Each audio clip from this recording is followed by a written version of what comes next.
Hello everyone, this is Nilesh Kumar Gupta and you are watching NG Physics classes. Well, पिछले term पे मैंने आप लोगों को इंटरफेरेंस का डेफिनेशन बताया, जिसमें मैंने बताया था when two light waves of nearly equal amplitude and same frequency are superposed, then at some point intensity of light becomes maximum and at some point intensity of light becomes minimum. This phenomena is called interference of light. It is of two types, constructive interference and destructive interference. The interference at the point where the intensity of light is maximum is called constructive interference, and the interference at the point where the intensity of light is minimum is called destructive interference. Scene clear है सभी को? समझ में आती है बात सभी को? कोई दिक्कत? ऐसा पॉइंट जहां पर इंटेंसिटी ऑफ लाइट मैक्सिमम होती है उसे हम कंस्ट्रक्टिव इंटरफेरेंस कहते हैं, और ऐसा पॉइंट जहां पर इंटेंसिटी ऑफ लाइट मिनिमम होती है उसे हम लोग डिस्ट्रक्टिव इंटरफेरेंस कहते हैं. ऐसा हम लोगों ने पिछले टर्म पे पढ़ा था. एग्री करते हैं आप लोग इस बात को? ठीक है. अगर ये बात आप लोग समझते हैं तो अब मैं मैथमेटिकल ट्रीटमेंट ऑफ इंटरफेरेंस आज हम लोग पढ़ेंगे. आज हमारा पूरा दिन ये खा जाएगा. तो मैं आज जो भी बोल रहा हूं आप लोग बड़े ध्यान से सुनेंगे तो आपको मेरी बात समझ में आएगी, अदरवाइज बम्पर हिट जाएगा. क्लियर? तैयार है हम लोग? चलिए देखते हैं. सब लोग ध्यान से सुनिएगा बेटा.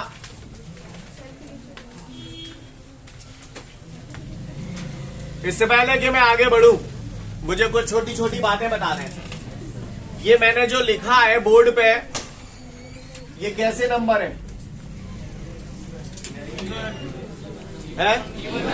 ये सारे इवन नंबर हैं. समझ में आता है आपको? अगर मैं किसी भी कंप्लीट नंबर में 2 का मल्टीप्लाई कर दूं तो मेरा आंसर हमेशा होगा option number A even number, option number B odd number, c both D none of these. Even number, किसी भी नंबर में अगर मैं 2 का मल्टीप्लाई कर दूं तो मुझे हमेशा जो ऑब्टेन होगा that would be a even number. भाषा समझ में आ रही है जो मैं बोल रहा हूं? सीन क्लियर है? इवन नंबर, तो मैं इसे अगर शॉर्ट फॉर्म में लिखना चाहूं तो ऐसे लिखूं 2n. अगर मैं इसे शॉर्ट फॉर्म में लिखना चाहूं तो इसे ऐसे लिख दूं 2n. लिखूंगा इसलिए बोल रहा हूं थोड़ी देर बाद. क्लियर है? बात समझ में आ रही है सभी को? तो जो देख रहा है ये सारे इवन नंबर है, तो मैंने एक नंबर में 2 का मल्टीप्लाई कर दिया. ऐसे करूंगा तो मुझे जितने भी नंबर मिलने वाले वो इवन नंबर मिलने वाले. यानी इसको शॉर्ट फॉर्म में ऐसे लिखा जा सकता है. और यहाँ मैंने लिख दिया here n is equal to 0 1 2 3 dot dot dot. n बराबर 0 रख दोगे तो 2 इंटू 0 0 हो जाएगा. n बराबर 1 रखोगे 2 1 से 2, 2 रखोगे 2 2 से 4, आते चले जाएंगे. यानी मेरा कहने का तात्पर्य यह है कि इस चीज को शॉर्ट फॉर्म में ऐसे लिखा जा सकता है. एग्री करते हैं आप लोग इस बात से? समझ गए ना? किसी भी इवन नंबर में सॉरी, किसी भी इवन नंबर में अगर मैं 1 ऐड कर दूं तो मुझे हमेशा कैसा नंबर मिलेगा? ऑड नंबर मिलेगा. किसी जगह 1 3 5 7 करके ऐसे लिखा हुआ है, यानी ये सारे के सारे ऑड नंबर हैं. अगर मुझे इसे शॉर्ट फॉर्म में लिखना है तो मैं ऐसे लिखूं 2n प्लस 1. 2n बोल दिया तो इवन बना दिया, फिर उसमें 1 जोड़ दिया तो ये हमेशा कैसा नंबर आएगा? Odd number. अच्छा, जरूरी नहीं है 1 ऐड ही करूं, माइनस भी कर सकता हूं, दोनों ही हो सकते हैं. अगर माइनस करूंगा तो भी हमेशा ऑड नंबर मिलेगा, प्लस करूंगा तो भी हमेशा ऑड नंबर मिलेगा. यानी ऑड नंबर को शॉर्ट फॉर्म में ऐसे लिख सकता हूं. और अगर ऐसा लिख रहा हूं तो here n is equal to 0 1 2 3 dot dot dot. n बराबर 0 रखोगे तो 2 इंटू 0 0, 0 प्लस 1 1 आ गया. n बराबर 1 रखोगे 2 1 से 2, 2 प्लस 1 3, ऐसे रखते चले जाओगे, आता चला जाएगा. लेकिन अगर आप 2n माइनस 1 रख रहे हो ना तो n इज इक्वल टू 0 से शुरू करूं या 1 से शुरू करूं? अगर मुझे ये वैल्यू चाहिए तो फिर 1 से शुरू करना पड़ेगा, 0 से नहीं चलेगा यहाँ पर. क्योंकि देखो n बराबर 1 रखूंगा, अगर सपोज करो 0 रखा तो 2 इंटू 0 0, 0 माइनस 1 तो माइनस 1 आता. अपने को माइनस में नहीं चाहिए, अपने को ये वाले चाहिए. तो ऐसी सिचुएशन में 1 से करना पड़ेगा. फिर आपको मेरी बात समझ में आई? तो n बराबर 1 रखा तो 2 1 से 2, 2 माइनस 1 1. n की जगह 2 रखा, 2 2 से 4, 4 माइनस 1 3. कहानी समझ में आ रही है? किसी भी जगह अगर इवन नंबर लिखा हुआ होगा बेटा, अगर मैं उसकी जगह 2n लिखूंगा तो आपको बुरा तो नहीं लगेगा. किसी जगह ऑड नंबर होंगे तो मैं या तो ये लिख दूंगा या ये लिख दूंगा, आपको बुरा तो नहीं लगेगा. सीन क्लियर है सभी को? कोई दिक्कत? अच्छी बात है, ये बात आप लोग समझ गए, ठीक है। cos 0 डिग्री की वैल्यू कितनी होती है? cos 0 की वैल्यू 1 होगी। क्या केवल 0 डिग्री पे ही cos 1 होता है? नहीं, हर 360 के बाद वही वैल्यू आ जाती है। सही बोल रहा हूं? हर 360 डिग्री। आप ऐसे समझिए, फॉर एग्जाम्पल मान के चलिए मैं ऐसे खड़ा हूं आपके सामने, ठीक है। ध्यान दीजिएगा सभी लोग, जैसे मैं यहां खड़ा हूं तो क्लियर, इस सिचुएशन में हूं। अगर मैं वापस इसी सिचुएशन में आना चाहता हूं, अभी बताओ मैं कितने डिग्री के एंगल से घूम गया? अब बताओ, अब बताओ, अब बताओ। यानी अगर मैं 360 डिग्री के एंगल से घूम जाऊंगा ना सत्यम, तो मैं वापस उसी पोजीशन पे आ जाऊंगा जहां मैं पहले था। 0 डिग्री पे cos की वैल्यू 1 होती है, cos 0 1 होता है, तो अगली वैल्यू 1 360 डिग्री के बाद आएगी। 360 बोले तो टोपा 2 पाई, नहीं है बात में। यानी 0 पे 1 मिला तो अगला 1 कब मिलेगा? 2 पाई पे। अगला 1 4 पाई, 2 पाई जोड़ देगा। अगला 1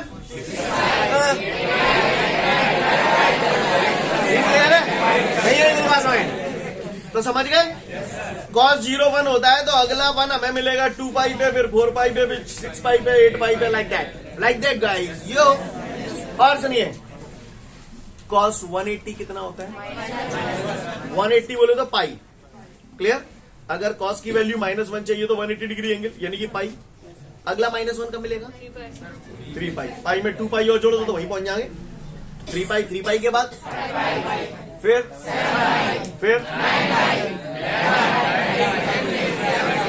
ओके, ठीक है, समझ गए? यानी कुल मिला के अगर आपको वही वैल्यू चाहिए तो टोपा जोड़ जाऊ, नहीं है मेरी बात समझ? सीन क्लियर है? किसी को कोई परेशानी? समझ गए? इवन नंबर को शॉर्ट में कैसे लिख सकता हूं? समझ गए? ऑड में कैसे लिख सकता हूं? समझ गए? समझ गए, ठीक है। मैथमेटिक्स में आप लोगों ने एक टॉपिक पढ़ा होगा जिसका नाम है फंक्शन लिमिट एंड कंटिन्यूटी। वहां पर आपको डोमेन रेंज पढ़ाए गए होंगे, याद है? डोमेन रेंज सुना है कि नहीं सुना? पहले मुझे सुना है, बायो वालों ने नहीं सुना होगा, लेकिन मैथमेटिक्स वालों ने सुना होगा। कोई है माइकल जो मुझे बता दे cos थीटा की रेंज क्या होती है? -1 to 1 ऐसे है। वेरी गुड, ये ओपन ब्रैकेट है, ये क्लोज है। समझ गए ना फर्क इसमें क्या है? वेरी गुड, आप अच्छे बच्चे हो। कमीनो, cos थीटा की मिनिमम वैल्यू -1 होती है और मैक्सिमम वैल्यू 1 होती है। क्लियर? जैसे आप लिखते हो ना cos थीटा 0 रख दोगे तो 1, 30 डिग्री रख दोगे तो √3/2, ऐसे अलग अलग वैल्यू आती है। आप थीटा की वैल्यू बदलते चले जाओ, कुछ भी रख लेना, इसका आंसर कभी 1 से बड़ा नहीं आएगा। इसको रेंज बोलते हैं, cos थीटा रेंज, औकात इसकी। यानी इसका जो आंसर होगा वो कभी 1 से बड़ा नहीं होगा।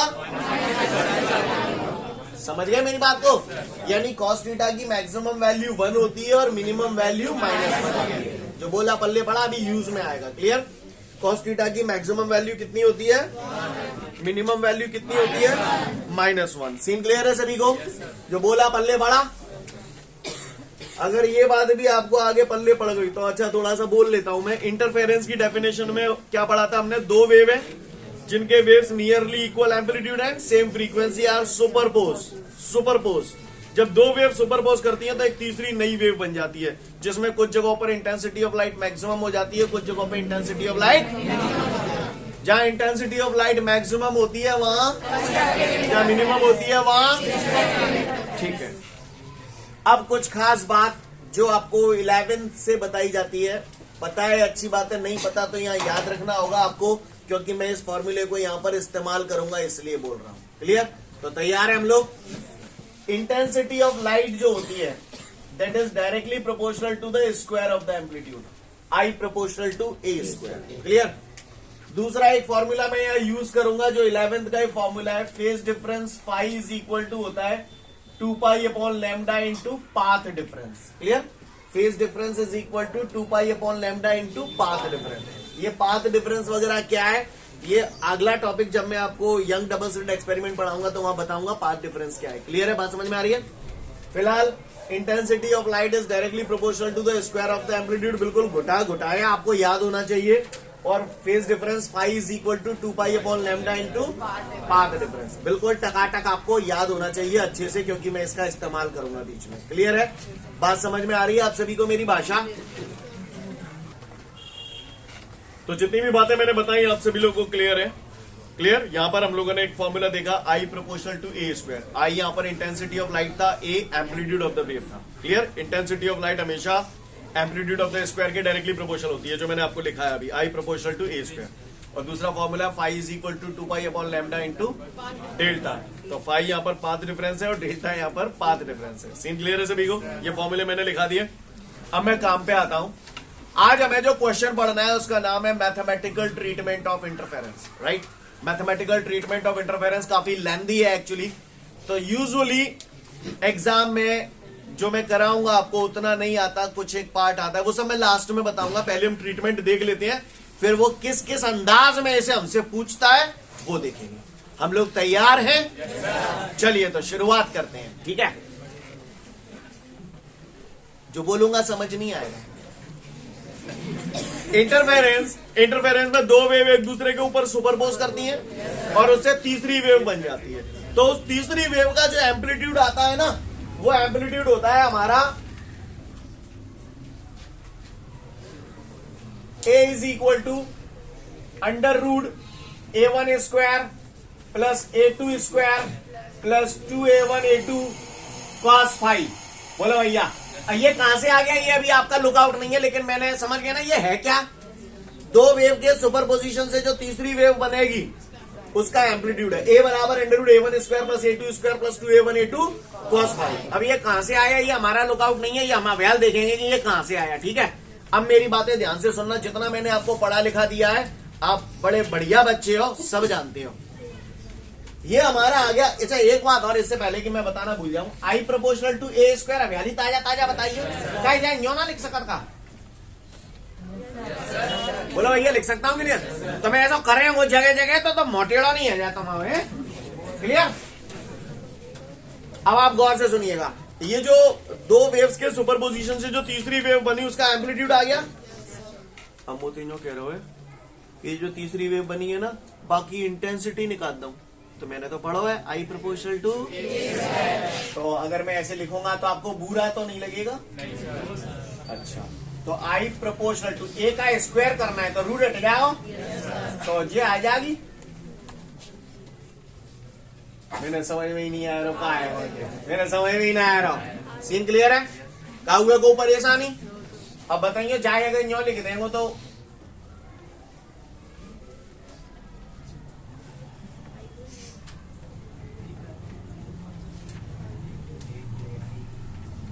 बोलो भैया स्टेप समझ में आया कि नहीं आया? है? ये किच किच जो कर रहा हो करपटी कर रहे पट I proportional to A square का जो तो बना चला रहा है I proportional to A square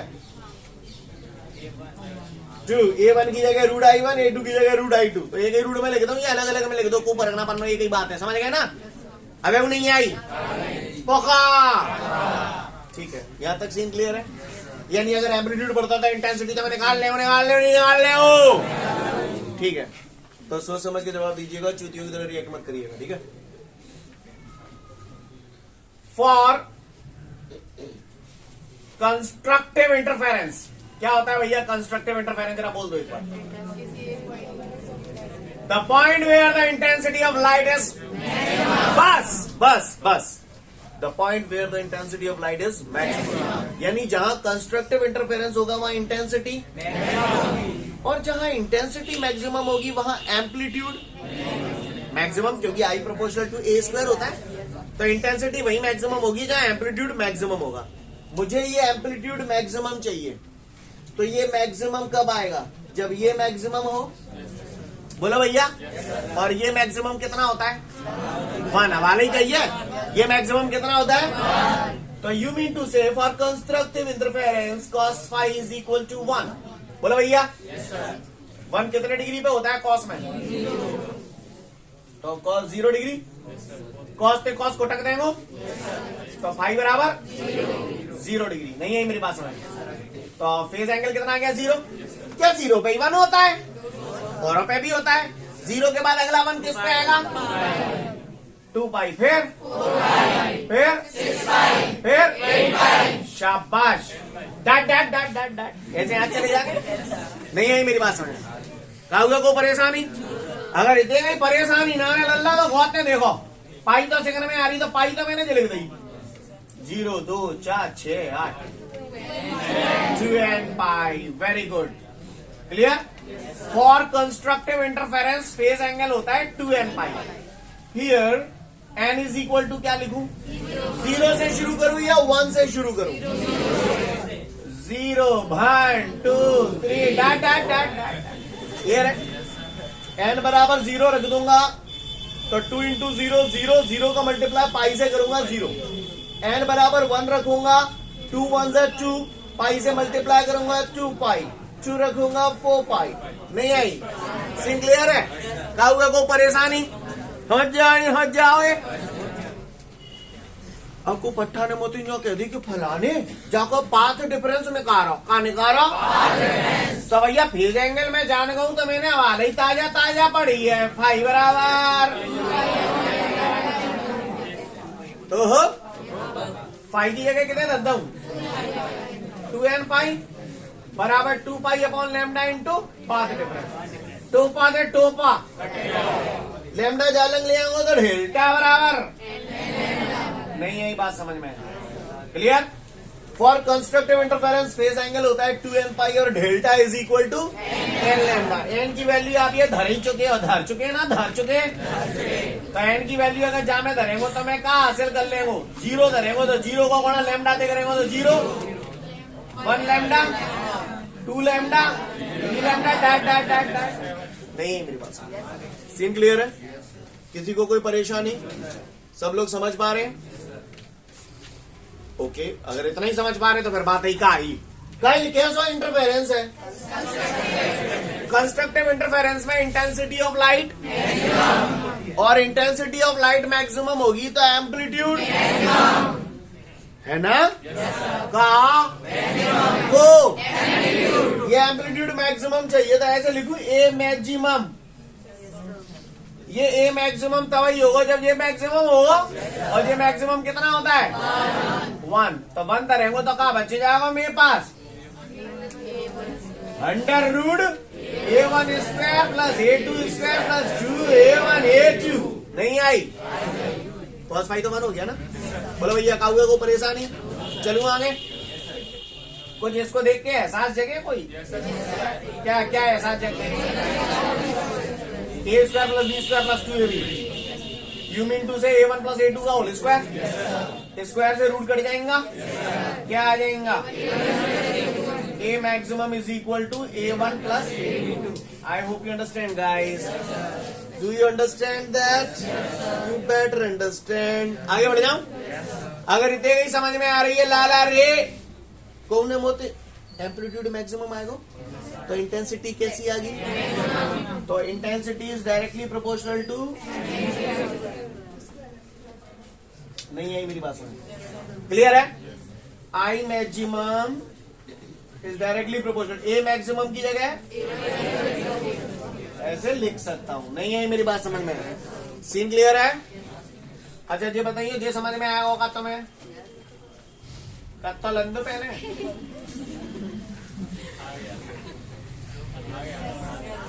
है भैया, आ गया? कर पाएंगे नहीं कर पाएंगे? कर पाएंगे? चलो आगे सोच लो। जो कर्म मैंने किए अब वही कर्म आपको करने हैं ऊपर वाले के रेमो कर्म से। तैयार है हम लोग? तो जो काम मैंने कंस्ट्रक्टिव इंटरफेरेंस के लिए किया है वही काम आपको डिस्ट्रक्टिव इंटरफेरेंस के लिए करना है। थोड़ा जगह छोटी है इसलिए संभल के, है ना? प्लॉट छोटा है।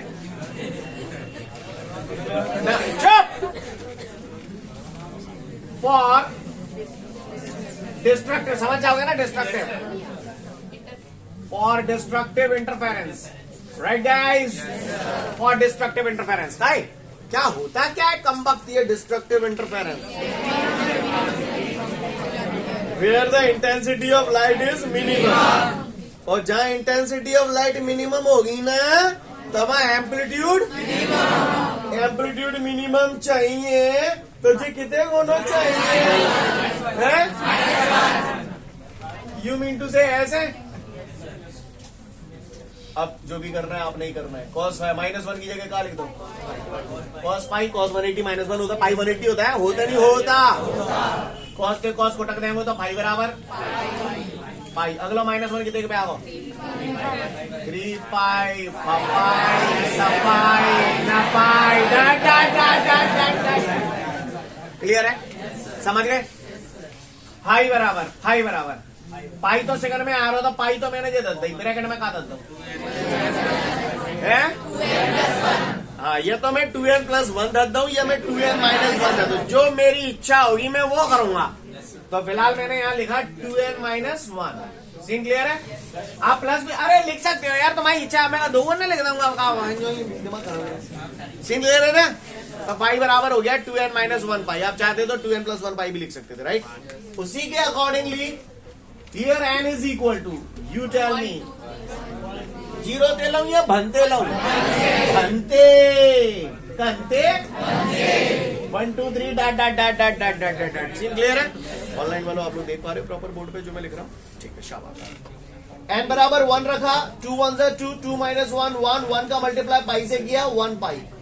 2 रखूंगा, 2 2 4 4 -1 3 पाई। कर लोगे ऐसे? कहा आएगा फेस एंगल। अब मुझे पाथ डिफरेंस निकालना है, मैं क्या करूं? ये करो और कहा जाइए, देखा जाओ जाए रमका जाओ। Pi is equal to 2 pi upon lambda into path difference. बोलो भैया, पाई जी अपन ला चुके हैं, ला चुके। ठीक है, बराबर 2 pi upon lambda into, scene clear है? पाई ते पाई उड़ाए लो, तो ये कहा बचेगा 2n-1 लैम्डा जालंग ले आऊं, और या 2n नीचे ले आऊं, बराबर डेल्टा। बोलो भैया, तो पार्ट डिफरेंस लाला क्या आएगा? डेल्टा बराबर 2n-1 लैम्डा बाई 2। नहीं, यही बात समझ में? सीन क्लियर है? काहुए को परेशानी? आगे बढ़ जाऊं? आइए धरिए, n की वैल्यू तो ये निकाल चुके हैं, n बराबर 1 धरेंगे तो डेल्टा बराबर कहां से ले जाओ तुम्हें? 2 1 2, 2 -1 1 लैम्डा बाई 2। 2 रखा, 2 2 4 4 -1 3 लैम्डा बाई 2। अगला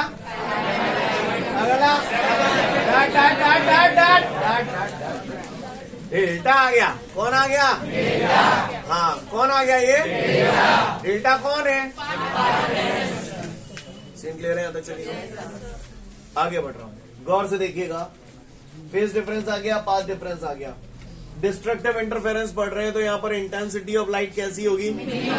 और जहाँ इंटेंसिटी ऑफ लाइट मिनिमम है तो वहाँ एम्पलीट्यूड कैसा होगा? एम्पलीट्यूड मिनिमम चाहिए, तो ये कितना होगा? -1 यहाँ रखूंगा तो -1 का 2a1e2 से मल्टीप्लाई हो जाएगा, तो क्या आ जाएगा? क्या लिखूं मैं यहाँ पर? a minimum is equal to under root a1 square a2 square plus 2a1a2। cos pi की जगह -1 रखूंगा तो -1 का 2a1a2 से मल्टीप्लाई होगा, तो यहाँ तक बेटा समझ में आया? आपसे किसी को कोई दिक्कत? इसको देख के कोई एहसास जागे आपसे? ऐसे कौन से एहसास जागे आपसे? a माइनस बी का होल स्क्वायर है, a square plus B square minus 2ab। मैं इसे a माइनस बी का होल स्क्वायर भी लिख सकता हूँ, और मैं इसे b माइनस a का होल स्क्वायर भी तो लिख सकता हूँ ना? बोलो, दो तो सेम ही आवत है। हाँ, तो फिलहाल मैंने इसे a1 माइनस a2 का होल स्क्वायर, मैंने माइनस की बजाय ये वाला साइन लगाया। माइनस भी लगाएंगे तो चलेगा, 100% करेक्ट है ये, लेकिन इसलिए लगाया है, अलग अलग टेक्स्ट बुक देखोगे किसी में ये भी साइन आपको दिख सकता है। ये नेगेशन साइन है, बड़े में से छोटा घटा दो। अगर a1 बड़ा है a2 छोटा है तो a1 माइनस a2 कर दो जाए, और अगर मान के चलो a1 छोटा है और a2 बड़ा है तो a2 माइनस a1 कर दो। कहानी समझ में आ रही? नहीं आ रही? आ रही। जब कहानी समझ में आ रही तो स्क्वायर से अंडर रूट जा रही, तो ए मिनिमम बराबर क्या ही है? लाल रे, आई होप यू अंडरस्टैंड। मैक्सिमम था ये, मिनिमम हो गया ये।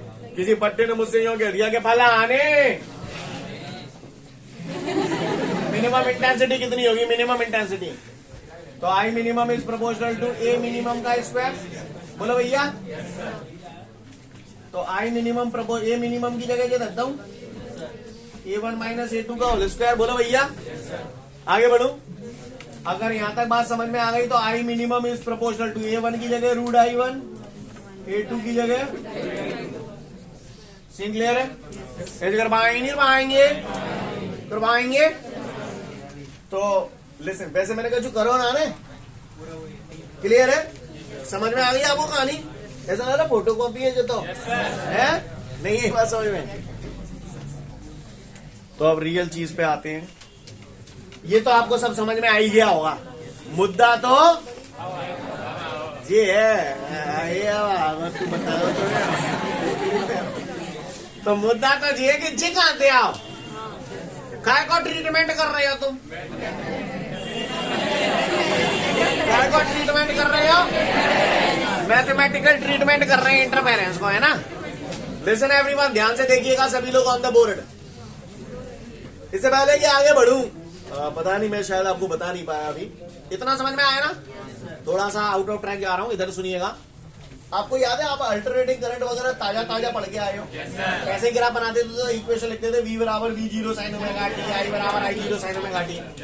वैसे यहाँ पर जो वेव्स की इक्वेशन होती है वो y is equal to A sin omega t। Same pattern है, आप देख रहे हैं गौर से। y यहाँ पर डिस्प्लेसमेंट है, A यहाँ पर एम्पलीट्यूड है। आप इसे मैक्सिमम वैल्यू ऑफ वोल्टेज बोलते थे, तो ये यहाँ पर मैक्सिमम वैल्यू ऑफ एम्पलीट्यूड है। नहीं, यही बात समझ में, बात समझ में आ रही है? यानी वेव्स का जो इक्वेशन होता है वो ये होता है, y बराबर A sin omega t। Scene clear है? किसी टाइप का फॉर्मेट नहीं नजर आ रहा आपको? आर्या नहीं आर्या, आर्या तो आगे बता रिया। हम लोग पढ़ रहे हैं मैथमेटिकल ट्रीटमेंट ऑफ इंटरफेरेंस। कहां पढ़ रहे हैं? तो इंटरफेरेंस की डेफिनेशन पे आते हैं, वो भी बाद में आएंगे। पहले ये बताओ, principal of superposition of wave बताया था। When two or more than two waves simultaneously affect a particle of the medium, then the resultant displacement of that particle is equal to the vector sum of individual displacement produced by those waves। ऐसा मैंने कल बताया था, right? Clear है ना? यानी एक wave का डिस्प्लेसमेंट y1 है, दूसरे वेव का डिस्प्लेसमेंट y2 है। अगर सुपरपोज होंगी तो रिजल्टेंट डिस्प्लेसमेंट y बराबर y1 प्लस y2। बोला भैया, क्लियर है? आगे बढ़ू तो सुनिएगा, हम लोग मैथमेटिकल ट्रीटमेंट ऑफ इंटरफेरेंस पढ़ रहे हैं। तो इंटरफेरेंस तो तब होगा ना जब दो वेव्स होंगी, है ना। When two waves of nearly equal amplitude and same frequency are superposed, तो समझते पहले मुझे कहा चाहिए, कितने? हाँ, दो वेव चाहिए मुझे, कहा चाहिए मुझे? हाँ, क्लियर? तो गौर से देखिएगा सभी लोग ऑन द बोर्ड, है ना। तो मैंने पहली वेव का इक्वेशन मान लिया y1 बराबर A1 sin ओमेगा t, ये पहली वेव मान ली मैंने, clear.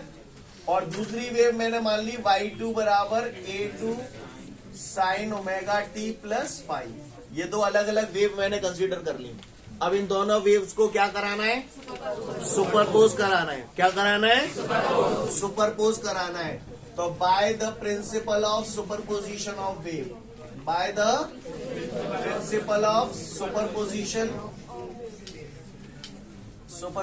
Of wave, by the principle of superposition of wave. Scene clear है सभी को? किसी को कोई दिक्कत? तो principle of superposition of wave क्या कहेगा? y बराबर y1 प्लस y2। बोलो भैया, स्टेप समझ में आया आप सभी को? y बराबर y1 प्लस y2, समझ में आई कहानी? तो y is equal to y1 की जगह A1 साइन ओमेगा t, बोलो भैया, y2 की जगह A2 sine omega t plus five. समझ में ही नहीं आई? सीन क्लियर है? आगे बढ़ जाओ। y बराबर A1 sine omega t plus A2, अब ये मुझे दिख रहा है sine omega t plus five, formula लग जाएगा साइन A प्लस बी का इब्राहिम, है ना। साइन A प्लस बी बराबर होता है sine A cos B plus cos A sine B. पढ़ा है आप लोगों ने? तो साइन A प्लस बी का फॉर्मूला लगा रहा हूं, तो sine A cos B plus cos A sine B. Scene clear है सभी को? किसी को कोई दिक्कत? मैं उम्मीद कर रहा हूं कि आप लोगों को मेरी बात समझ में आ रही होगी। अगर इतने गई समझ में आ रही है तो आगे बता रहा हूं। y बराबर a1 sign omega T plus a2 को अंदर मल्टीप्लाई कर दूं तो it becomes a2 sine omega T cos कर रहा हूं plus a2 cos omega T sine phi. Step समझ में आई? बोलो मेरे भाई। आई काहे जामे और जामे का कॉमन आ रही है, गणपति दे रहा जाएगी है? हाँ आप बोले ना सही, तो अंदर का बच जाएगा। नहीं यही बात समझ में। Plus a2 sine phi cos omega T. बोलो भैया a2 sine phi cos omega T. Scene clear है? कहा हुआ को परेशानी? सीन क्लियर है? सबको भाषा समझ में आ रही है? आगे बढ़ जाऊं। दो वेव है सुपरपोज की तो उससे रिजल्टेंट वेव बनेगी। पहली वेव्स का इक्वेशन ऐसा है तो जो रिजल्टेंट वेव बनेगी उसका डिजाइन भी इसी टाइप का होना चाहिए। रिजल्टेंट वेव तो ये बन के तैयार है पर ये ऐसा डिजाइन बड़ा अजीब सा लग रहा है तो हम इसे इसी फॉर्मेट में बदलेंगे। कैसे बदलते हैं गौर से देखिए। यहाँ पर जो अगला स्टेप में लिख रहा हूँ वो आपको याद ही करना पड़ेगा, पर मैंने किया क्यों है ऐसा वो आपको थोड़ी देर बाद समझ में आएगा। ठीक है, तो मैंने यहाँ लेट कर लिया a1 plus a2 cos phi बराबर मैंने मान लिया a कॉस थीटा और a2 साइन फाई बराबर मैंने मान लिया a sine theta, sorry a sine theta. Equation number 1, equation number 2। Scene clear है? काव्य को परेशानी, भाषा समझ में आ रही है? स्क्वायरिंग, ओ सॉरी एक सेकंड, यहां तक सीन क्लियर है सभी को? किसी को कोई दिक्कत? ये दोनों वैल्यू उठा के मैं यहां रख रहा हूं तो ये आपका आ जाएगा y बराबर a1 plus a2 cos phi की जगह क्या लिखूं? a कॉस थीटा बचा क्या? Sine omega T. a2 sine phi की जगह क्या लिखूं? a साइन थीटा बचा क्या? Cos omega T. क्या कॉमन आ रहा है? a अंदर बच गया sine omega T cos theta plus cos omega T sine theta. कहानी समझ में आ रही है आप सभी को? y बराबर a, कुछ ऐसा जाग रहे हैं, sign A cos B plus cos A sine B, तो साइन ए प्लस बी। ये क्या आ गया आपका? ये दो वेव मिला के डिजाइन देखिए, डिजाइन देखिए, डिजाइन देखिए। क्लियर? दो वेव मिला के जो तीसरी वेव बन रही है वो ये बन गई रिजल्टेंट वेव। समझ में आ रही है बात? y बराबर a sign omega T plus theta. ये जो रिजल्टेंट वेव है इसका एम्पलीट्यूड कितना है? ये जो रिजल्टेंट वेव बनी है इसमें इसके एम्पलीट्यूड को कैसे शो किया जा रहा है? कौन सा ए? अब ये कैपिटल है तो यहाँ पे हमने अज्यूम किया है, इसकी वैल्यू हमें निकालनी है। क्लियर? तो गौर से देखिएगा सभी लोग ध्यान से on the board.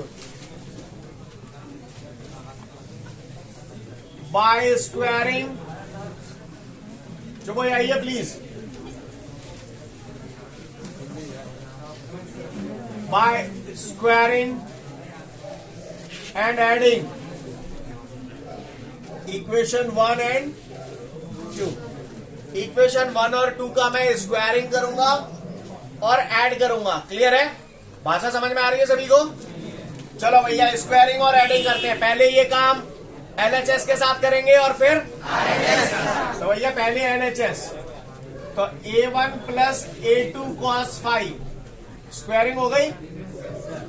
a2 sine phi इसकी स्क्वायरिंग करूंगा तो a2 square sine square phi. Step समझ में आया भैया? स्क्वायरिंग करके एडिंग। नहीं यही बात समझ। ये काम मैंने किसके साथ किया है? LHS के साथ। अब यही काम मुझे दोबारा RHS के साथ करना पड़ेगा। RHS के साथ ये काम कराओ, स्क्वायरिंग कराओ इसकी। a square cos square theta, इसकी स्क्वायरिंग करो और एडिंग करो। कहानी समझ में आ गई यहां तक सभी को? कोई दिक्कत? गौर से देखिएगा। इसमें से क्या कॉमन आ रहा है? अंदर क्या बच जाएगा? स्टेप समझ में आया? इधर आ जा, इसको खोल रहा हूं। a प्लस बी का होल स्क्वायर क्या हो जाएगा?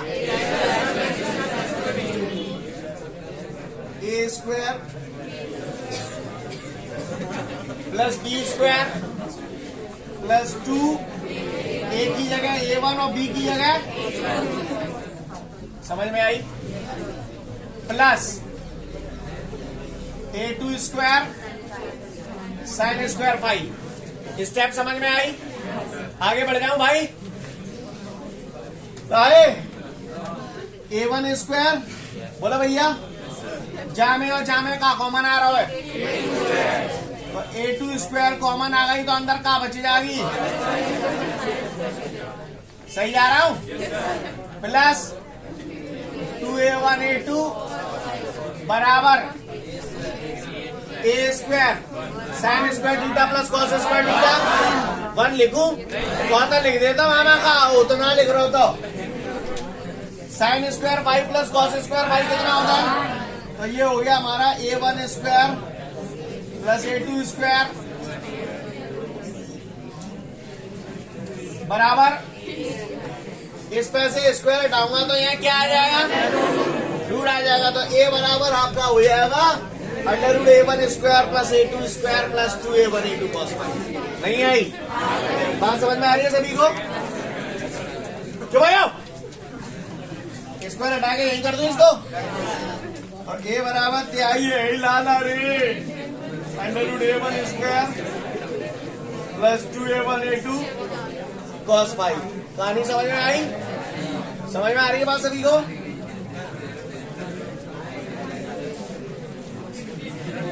Treatment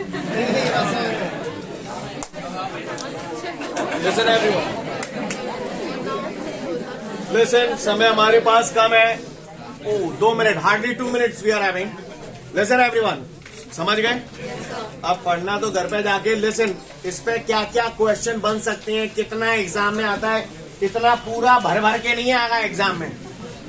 clear? अगर उसने पूछा इन mathematical treatment of interference drive the relation for the amplitude of the resultant wave, तो बताओ जो सुना उस हिसाब से कहां तक करोगे? Amplitude of the result. बस जाते ज्यादा औकात रहने पूछो ये ना पूछे हुआ, समझ गए ना? तो जी हमने कहा के लिए करा हुआ है तो सुन लो। अब जो मैं कुछ पूछ रहा हूं जवाब दे लेना, ठीक है? Ready? In constructive interference, question सुनना ध्यान से। In constructive interference phase difference is always clear. In constructive interference phase difference is always option number A even multiple of pi, option number B odd multiple of pi, option number C can't say D none of this. आगे भी right time चौड़े में धरवाएंगे। Clear? ये देखो 0 2 5 4 5 6 even multiple of pi है। ऐसे ही destructive interference में फेज डिफरेंस, ठीक है? In destructive interference path difference is even multiple of lambda by 2। दूसरा option odd multiple of lambda by 2। C both D none of these. हाँ, odd multiple. तो इस टाइप के क्वेश्चन वो आपसे पूछ सकता है। अब सुन लो, तुमको यहाँ पर एक्चुअली क्या है, ये जो है ना इस पे बेस न्यूमेरिकल ज्यादा आते हैं। कैसे आते हैं? न्यूमेरिकल बिल्कुल टुच्चा टाइप होते हैं। क्लियर? तो आपको करना क्या है? लिसन, कंस्ट्रक्टिव इंटरफेरेंस के लिए ये याद रखने हैं दोनों। मैं कल आपको सेपरेटली भी लिखा दूंगा, डोंट वरी। ये दोनों याद रखने हैं। डिस्ट्रक्टिव के लिए अगर आपको लगता है दो याद नहीं कर पा रहे हो, कंस्ट्रक्टिव के लिए ये याद कर लो और ये याद कर लो। और 5 बराबर 2 pi upon lambda into path difference आप याद कर ही चुके हो, तो उससे ये डेल्टा अपने आप आ जाएगा। नहीं है मेरी बात समझ में? सीन क्लियर है? काहुए को परेशानी? और जो रिजल्टेंट वेव का एम्पलीट्यूड आ गया है ए बराबर under root a1 square plus a2 square plus 2a1 a2 cos 5, बिल्कुल याद होगा। कहानी समझ में आ रही है जो मैंने बोला? कर पाएंगे? तो इस मैथमेटिकल ट्रीटमेंट को अच्छे से घर पे देखिएगा और इसका पोस्टमार्टम कर दीजिएगा। क्लियर है? ठीक है, तो आज के लिए पर्याप्त है। कल फिर मिलते हैं। Thank you everyone, have a great day to all of you guys. जय।